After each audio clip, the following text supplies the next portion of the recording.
You're still watching the conversation on Lagos television. At this moment, our conversation is going to dwell on easing the cost of living in Nigeria. President Bola Ahmed Tinubu came into office barely 2 years ago with different reforms and policies meant to put the economy of the nation on the right path. But then there are promising figures and data being quoted out there by the government of the day. But this is contrary to the reality on the streets of Nigeria, where people are lamenting that they are barely surviving and their purchasing power is dwindling. So how do we make sense of all these figures and data and compare it with what Nigerians are going through?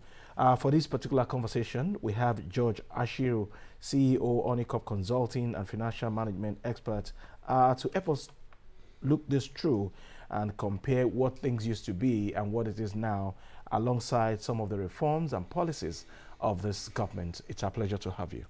My pleasure always. Thank you. Okay, I think the proper way for me to start this morning is to the WTO, World Trade Organization DG, visited Mr. President recently, and she elaborately commended some of the economic policies and reforms of this administration. But out there, putting this side by side with what Nigerians are going through, does it connect? Does it make any sense at all? Let's go back to 40 years ago when then President Babangida took power in Nigeria. And he felt the need to rescue the country economically. And he went to the Bretton Woods Institute, the institutions, the World Banks, the IMFs, and all that. We know the results. It was a structural Adjustment program. It was provided by these foreign entities, telling us that we need to devalue our currency, we need to increase the price of this, the price of that, and manage our company better, economy better. But they never took into consideration the fact that some of these ideas were good for a country that already had a minimum basic infrastructure in terms of education, skill sets, the kind of ideas you could take to Taiwan or or Singapore, and those things could work because the citizens were already kind of trained and prepared. We were not an exporting economy. We didn't have an export base other than crude oil. So those ideas would have helped if we were a manufacturing country and we could export things and we were just trying to be competitive. The truth, we were just a trading economy. So, of course, Nigerians lost a lot of their wealth, as a result of the structural adjustment program. And guess what? The income per capita has not drastically increased, since then. We have been generationally poorer. 11 years ago, our GDP was over $580 billion. Now it's half. So the income per capita is half what it was, then.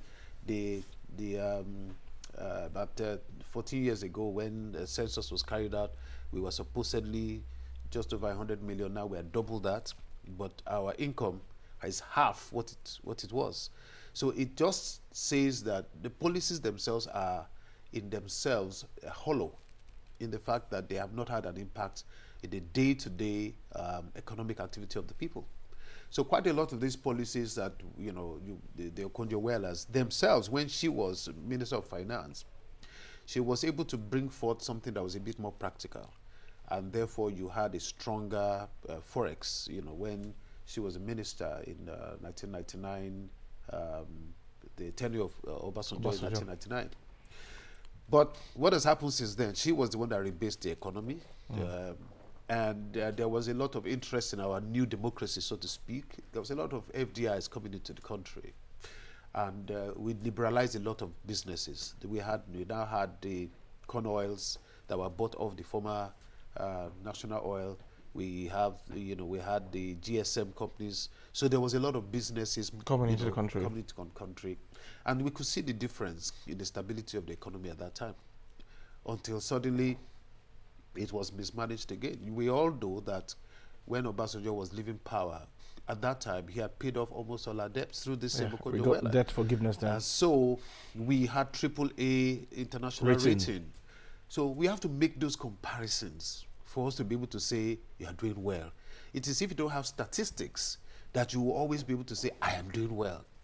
So But worst of all is the fact that the people have become fundamentally poorer. It is a fact that no statistics can cover. The people are fundamentally poorer. In large cities like Lagos, inflation is skyrocketing to the point where the majority of people can't afford to stay in the kind of accommodation they would prefer to stay for whatever reasons. People are moving on a regular basis to poorer areas of Lagos because that's all they can afford. Businesses are squeezed left, right, and center, and you can see that in order for people to survive, a lot of people have gone into vice. So I think, generally speaking, that the policies of government may it be intended to have a long-term benefit, but the fact of the matter is that they are not implemented in a way that benefits the people.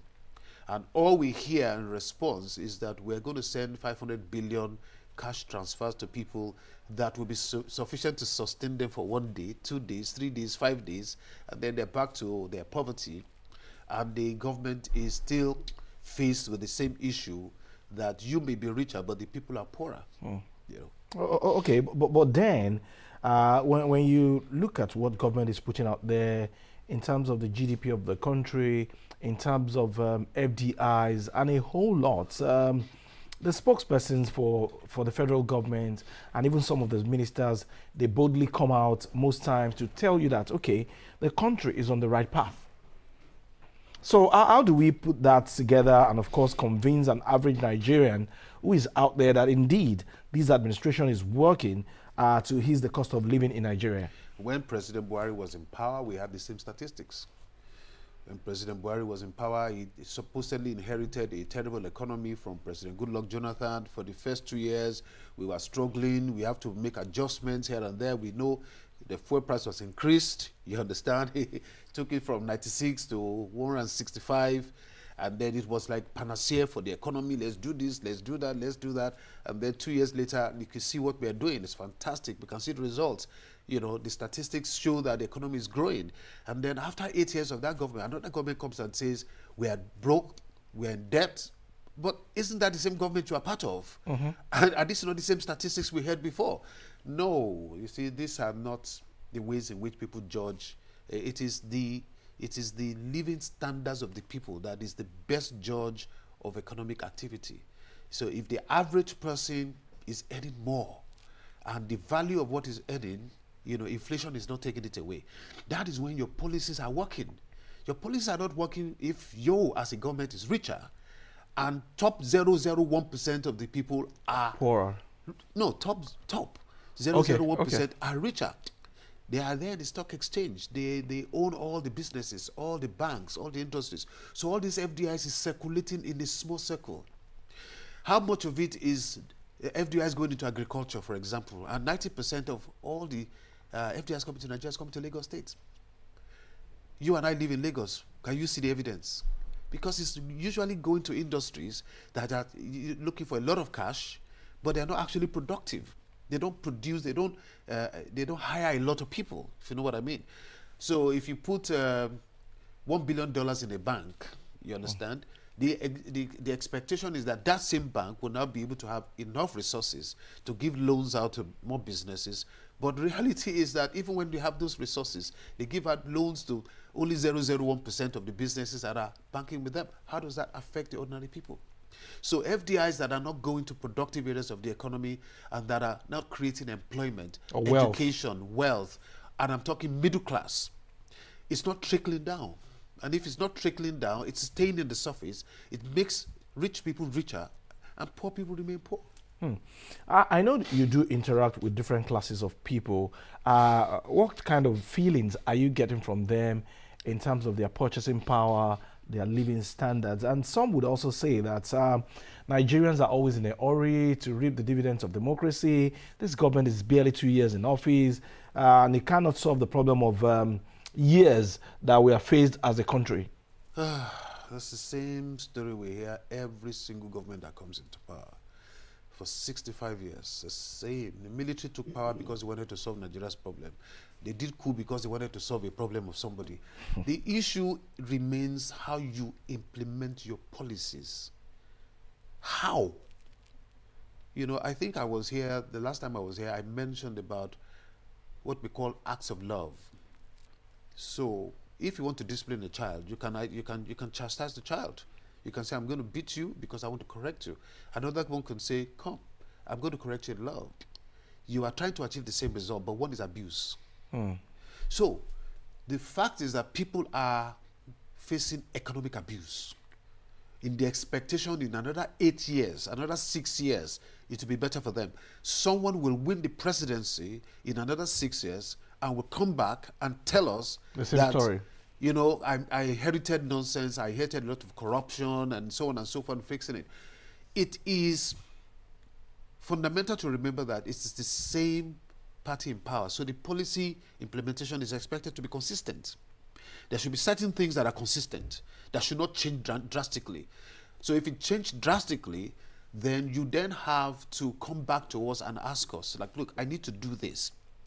And because I need to do this, I need to prepare your mind towards it. And in the process of preparing your mind, these are the short-term opportunities you're going to get. These are the short-term pains you're also going to get. So it is this thing we talk about in American democracy. Anytime a president brings a policy, they go and sell it first around the country. They go from constituency to constituency. They send out members of the the Parliament of America to go and do town hall meetings and say, look, we're coming up with this new policy. We're coming up with this new policy. We come up with this. So people make the adjustments when necessary. Businesses make adjustments. So if you're going to make tax cuts, for example, businesses already know in America that tax cuts are coming. If you're going to give tax increases or charges in certain areas, there is this thing you push out that everybody begins to make appropriate adjustments. And that is how you provide economic leadership. So I think the people who got that double whammo 2 years ago, we have not recovered from that double whammo. So it's a bit like you've taken first 80% of our income from us. You are now working hard to give us 30% back out of the 80. But because you are going to say statistically that we have just improved the economy by 3%, but the inflation rate that I'm experiencing is 30%. So what is 3.4% economic growth? 5% economic growth. It's going to take 10 years to get back what I lost in 1 year. Wow. Okay, but then is it all gloomy, or there are certain reforms and policies of this this government rather that you feel is going to make life better for Nigerians? While going through the X platform this morning with my colleagues, we saw quite a number of Nigerians commending some of the policies of this government, the CNG initiative, the performance of the Honorable Minister of Interior, the renewed hope, affordable homes, and quite a lot. Some of these policies and programs, are they really good that it can actually give an average Nigerian the hope for a better tomorrow in terms of living standards and their purchasing power? Yes, and the credit scheme as well. So to be objective, every single government in power has come up with policies like this. There is this initiative to give money to the entertainment sector by Goodluck Jonathan. There were initiatives, even through the central bank, to empower SMEs, especially after the COVID period. As you know, a lot of businesses got palliatives in order to sort their businesses out. But there is one word I used just a few minutes ago, which is that every policy that still only impacts 0.0001% as a federal policy is still a failure to the context of the people, from the context of the average Nigerian. So, if, for example, you are talking CNG, you are talking about, oh, very fantastic, we now have gas-powered cars, but those cars are just 50,000 in the whole of Lagos State. But there are 20 million Lagosians moving around every day. 20 million every day, statistics. So if 20 million Lagosians, how many of them are going to be in those 50,000 CNG buses? CNG buses. So what we're saying is that it is a matter of the scale of the benefits, compared to the noise made around it. So if, for example, again, I would say that what if the government decides that we are going to spend the 500 billion we gave out to people free of charge, 10,000 naira or 20,000, whatever, which will finish in a week. What if we decide to spend all of this in creating alternative power businesses like solar-powered training and empowerment. And we say across all the local governments, let all the young people who want to, get trained and empowered and receive not just the skills, but the capacity to produce, solar panels. And we take the same 500 billion and we split it around all the local governments.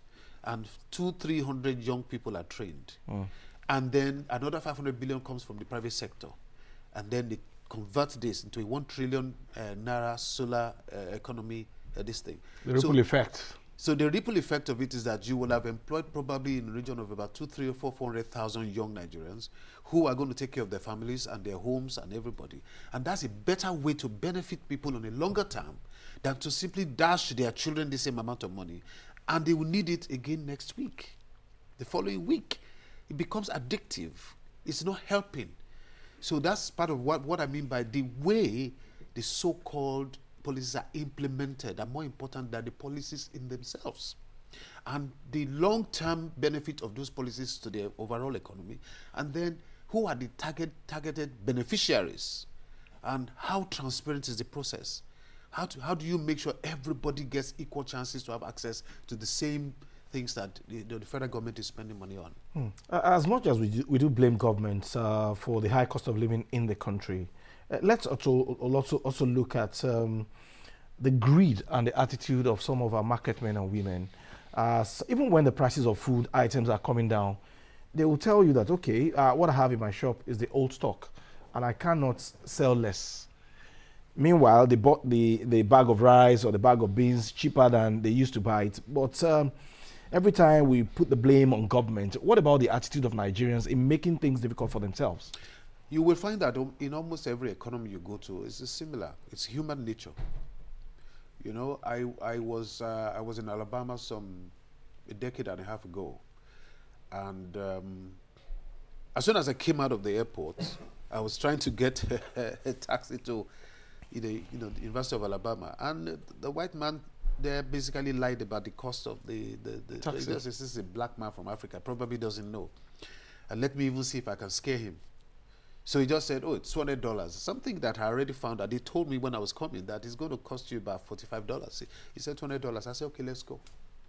So I got in there, I paid, and when I got to the other side, I said, well, unfortunately, this is what your people did. They were so livid, they gave me my refund. The same thing happened to me when I went to Moscow, just 2015. Same thing, white man. In the airport, I was on the way to a venue for an event, and he gave me one silly price. Meanwhile, I'd done my research online.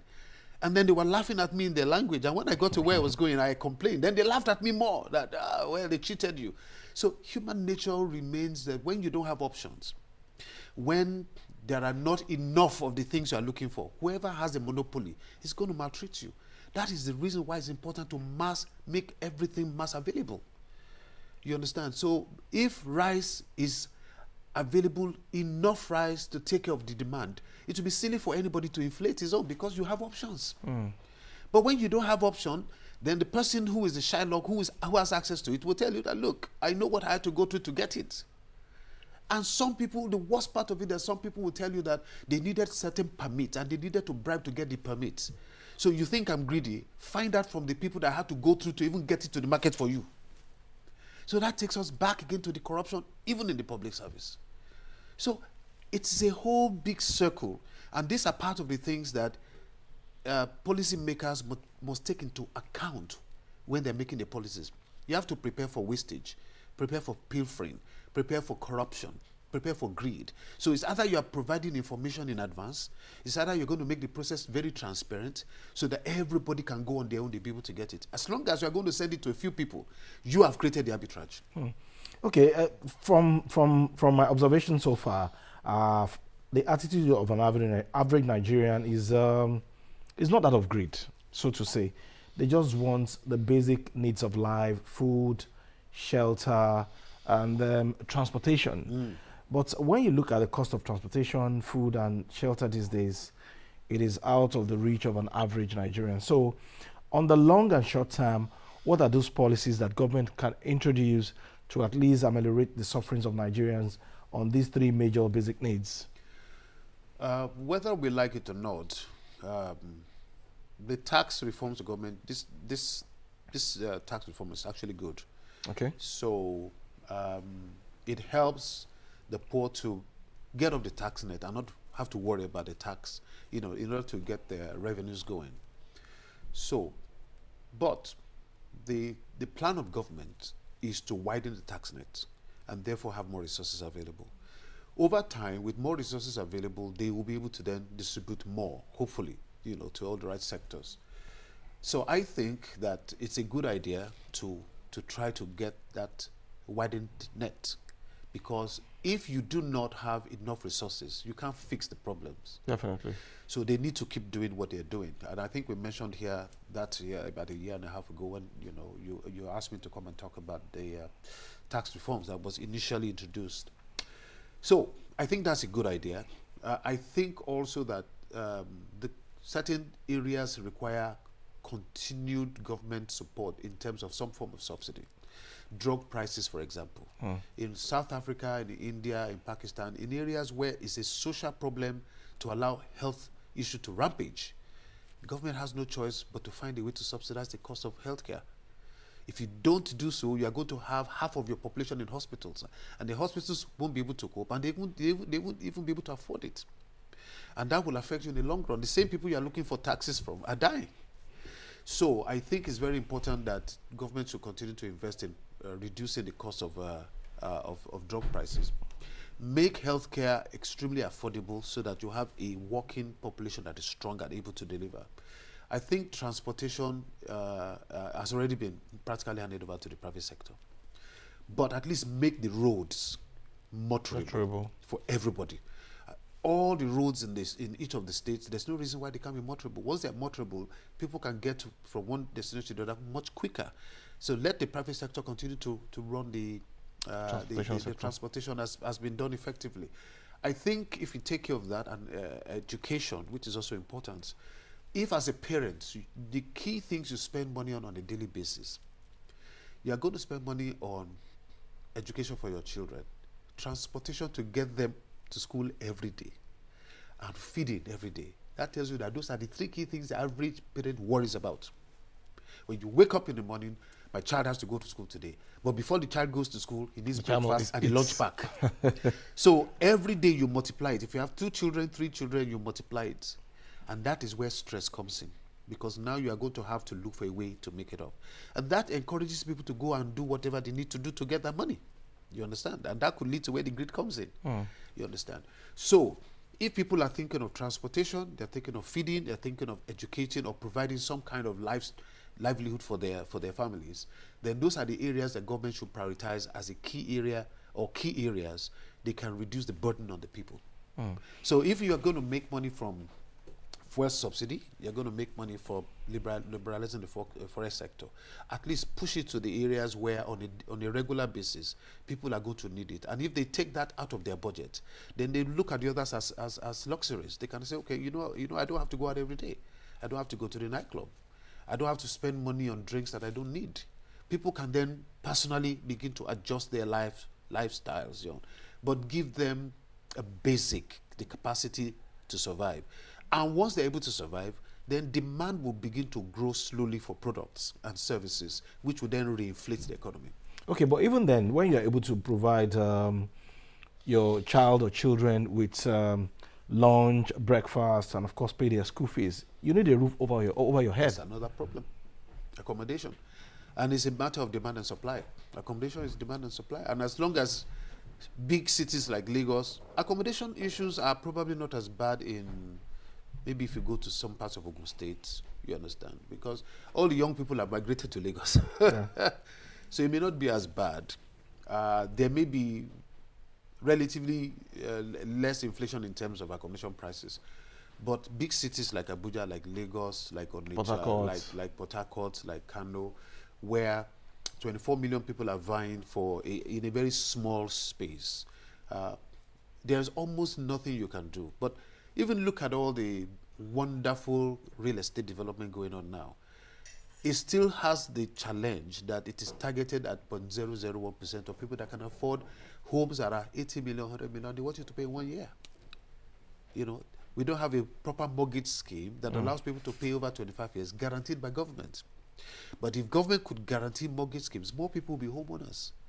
People will squeeze themselves because they know that it's going to be mine and I have enough time to pay for it. But if people have to buy homes 80 million, 90 million, 100 million, and they have to pay 1 year for it, where are they going to get that money from? Okay, but then this government would also flaunt before you the fact that energy supply has been a bit stable, though more expensive. At the end of the day, it's part of your cost, the cost Of living. cost of living, because you are paying averagely 3 times more than you were paying before, and factories and businesses are paying through their nose for this service, and the impact of it is that the cost of the goods we are buying is also very expensive. So have we considered having multiple ways in which we can provide electricity for not so expensive, a range? I guess that is why I keep saying we need industrial revolution. We need an industrial revolution where electricity and everything to do with energy is a priority, in order to lay the foundation for the industrial growth of this country over a long period of time. We cannot sustain just being a trading economy. We cannot sustain it, because every policy reform that comes from IMF, World Bank, and so on and so forth is geared towards an industrial country. They are not geared towards trading countries. The idea of all of these things are, if you are producing physical things, that you are able to export or at least be able to provide 99% of your own internal needs.